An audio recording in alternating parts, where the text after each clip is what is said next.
आज हम फिर दर्शकों के बीच लेकर के आए हैं और Shri Suresh Chandra Shukla senior advocate high court उनके समक्ष फिर आए हैं। उनसे कुछ मुद्दों पर बात करेंगे राष्ट्रीय नवल टाइम्स के चैनल पर।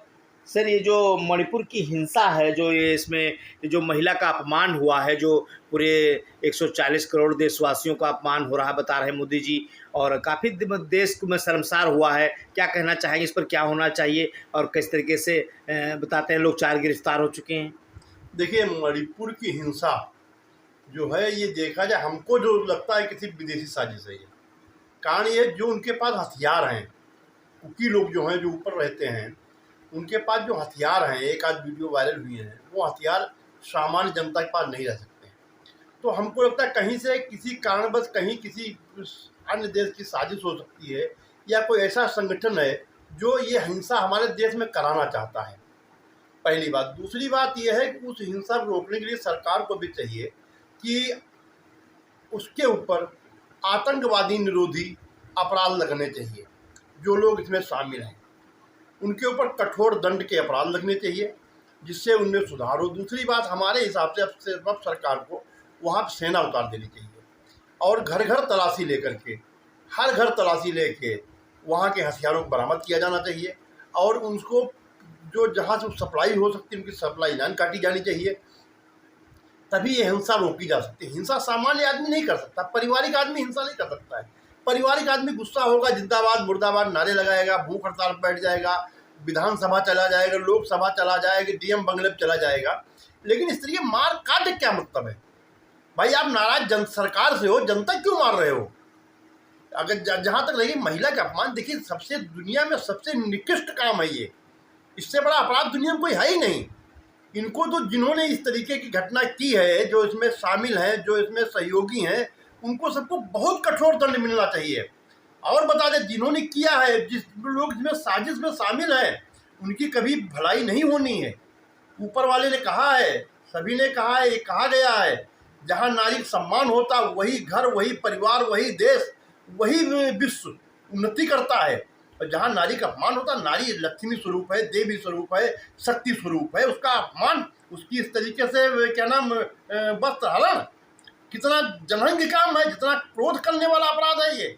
इनके लिए बहुत कठोर दंड देना चाहिए, और सरकार से जितनी कठिन से कठिन, जितना कठोर से कठोर कार्रवाई हो सके वो पूरे मणिपुर के खिलाफ। अगर कोई भी आदमी ईंटा उठाए मिले, उसको भी गोली मार देनी चाहिए। वहाँ इस समय स्थिति ये है।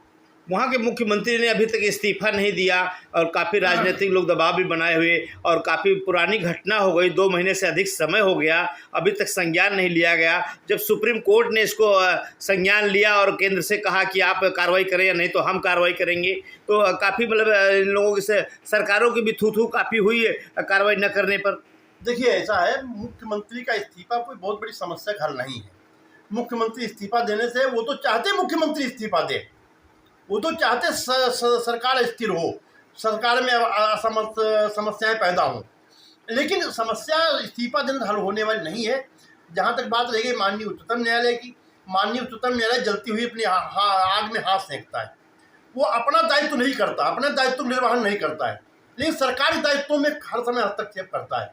जैसे कोरोना था, उन्होंने कहा 24 घंटे के अंदर ऑक्सीजन सप्लाई हो, मोदी ने सप्लाई कराई, सरकार ने मेहनत की, सरकार ने ऑक्सीजन का जो टैंकर भेजा, जो मतलब रेल ट्रेन पे भेजा, उसको राष्ट्रपति के प्रोटोकॉल से भेजा, 24 घंटे में सप्लाई हो गई।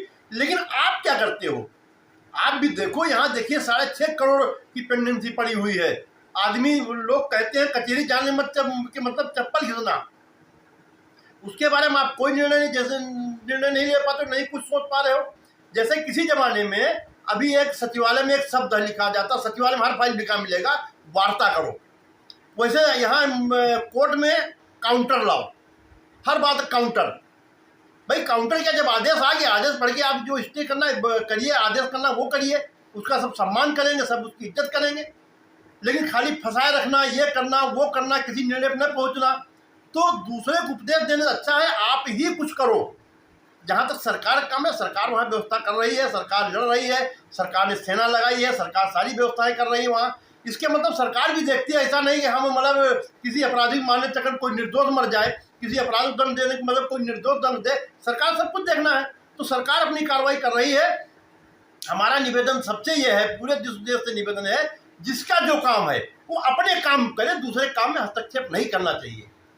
सर अब आज का सर एक सवाल और गूंज रहा था कि जिस चारों तरफ तो बारिश हो रही है और बाढ़ आ रही है और हमारे उत्तर प्रदेश की राजधानी लखनऊ समेत कई ज़िलों में काफ़ी लोग गर्मी और उमस का सामना कर रहे हैं और काफ़ी इसमें ऐसे मौके पर बिजली की आंख में चौली और ये सब काफ़ी, क्या वाकई उमस से भरी जनता परेशान है? देखिए ऐसा है, जहाँ बरसात हो रही है, जहाँ सूखा पड़ा है, हालांकि सूखा तो नहीं भी कह सकते हैं, लेकिन बरसात नहीं हो रही, ये बात सही है। ऐसा हुआ था जब पांडवों से यक्ष ने पूछा था कि तुम बताओ 12 साल सूखा लोगे कि 12 दिन की बरसात, तो उन्होंने कहा था हम 12 साल सूखा लेंगे, 12 दिन की बरसात नहीं लेंगे। तो जहाँ पानी बरस रहा है वहाँ स्थिति बड़ी खराब है, यहाँ स्थिति बहुत अच्छी है। खाली पानी तो नहीं बरस रहा है, लेकिन थोड़ी देर बाद पानी बरसेगा। गर्मी हो रही है, ये बात सही है, गर्मी हो रही, उसके कारण हम लोग हैं। हर आदमी को एसी चाहिए, हर ऑफिस में एसी चाहिए, हर गाड़ी में एसी चाहिए। तो जब एसी आप लोगे तो भैया ये सब चीज़ें झेलनी पड़ेगी, गर्मी आपको, क्योंकि एसी जहाँ है वहाँ इतनी गर्मी होती है, अंदर तो कमरे में ठंडी है, गाड़ी में तो ठंडी है, लेकिन उसके बाहर उसका प्रभाव देखिए। तो अगर इन सब चीज़ों से करना पड़ेगा तो हमको जो हमारा मूल जीवन है उस हिसाब से हमको जीना होगा। मूल जीवन जैसे था, भाई एसी हटा खत्म करिए, ज़्यादा हो कूलर तक की व्यवस्था आप करिए, हर ऑफिस में एक कानून बना दीजिए। हालांकि हमारे घर में भी एसी है, हम नहीं कहते एसी नहीं, आप कानून बनाओ, हम भी एसी हटा लेंगे। एसी को बिल्कुल खत्म कर देना चाहिए। एसी जब तक रहेगा तब तक ये आपको समस्या झेलनी पड़ेगी। जहाँ तक बिजली कटौती की बात रह गई, अब सरकार भी बेबस, जब बिजली नहीं है तो क्या करे। हाँ, उसके लिए सरकार, जो बिजली विभाग कर्मचारी हैं वो जिम्मेदार हैं। बिजली विभाग के कर्मचारी जो भी है वो ईमानदारी से अपना कर्तव्य नहीं निर्वहन करते हैं। वो जहाँ चेकिंग करने जाते हैं, जहाँ देखने जाते हैं, बिजली विभाग के चक्कर में कुछ नहीं देते, अपने हित में सब कुछ देखते हैं, वहाँ झगड़ा करते हैं, फसाद करते हैं। और सबसे बड़ी बात है, बिजली विभाग में उपभोक्ता कोई फोरम नहीं मिला हुआ, उपभोक्ता अपनी कहीं पीड़ा नहीं बता सकता है। अगर उन्होंने बिल बढ़ा दिया तो भाई वो मान लिया जाएगा, मीटर उनका खराब हो गया हमारे पर जुर्माना लगेगा। मतलब मीटर हम कहीं दिखा भी नहीं सकते, उन्हीं के साथ मीटर लगाएं, उन्हीं की फैक्ट्री में, कंपनी, हमारी मीटर की जांच होगी, उन्हीं के इंजीनियर क्या नाम मीटर जांच करेंगे, सब वही करेंगे और जनता परेशान करेंगे।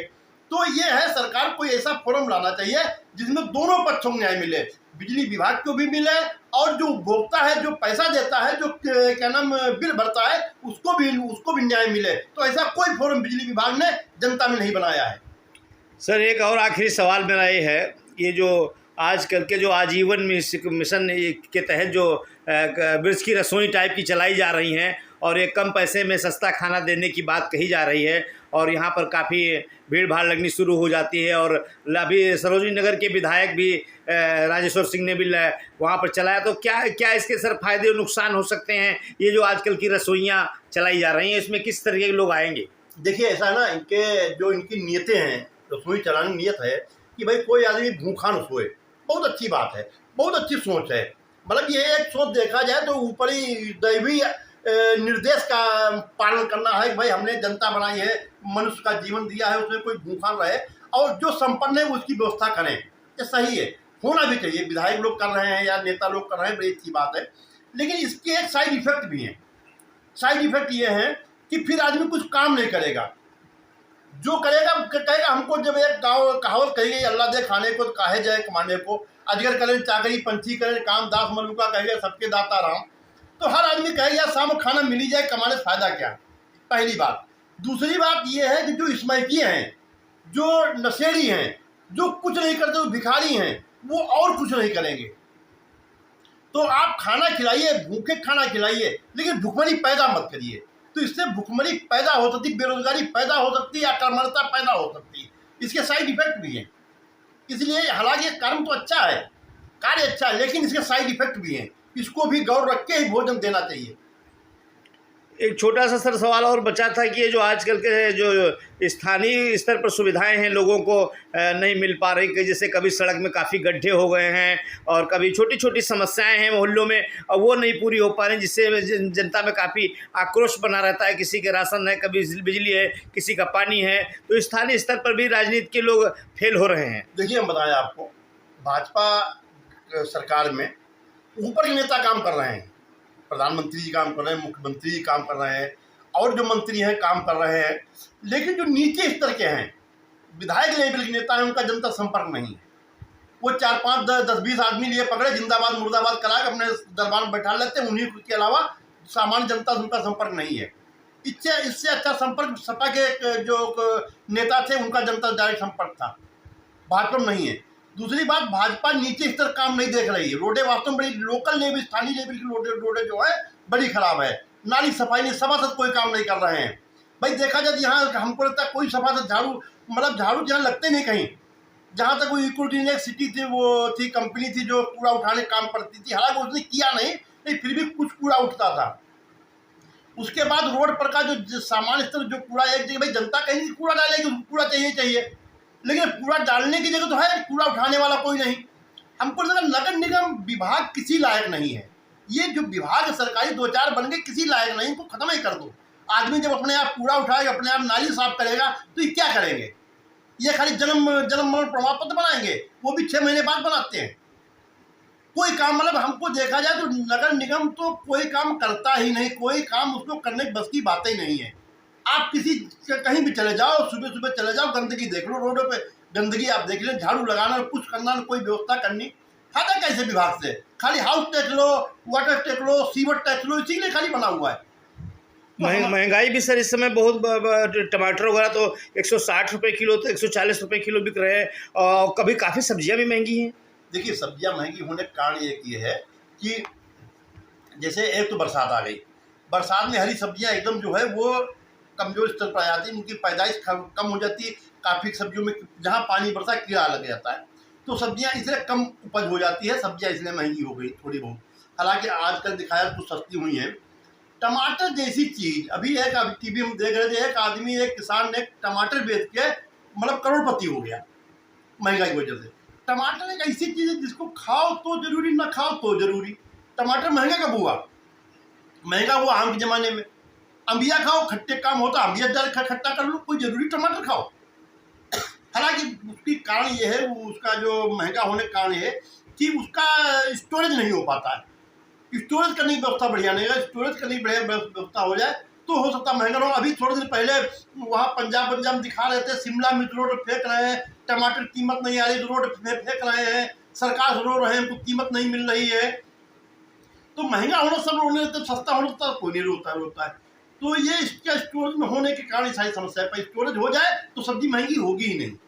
आप देख रहे थे Suresh Chandra Shukla, senior advocate high court के, वो बता रहे थे कई जन समस्याओं पर उन्होंने सीधी राष्ट्रीय नवल टाइम्स से वार्तालाप किया।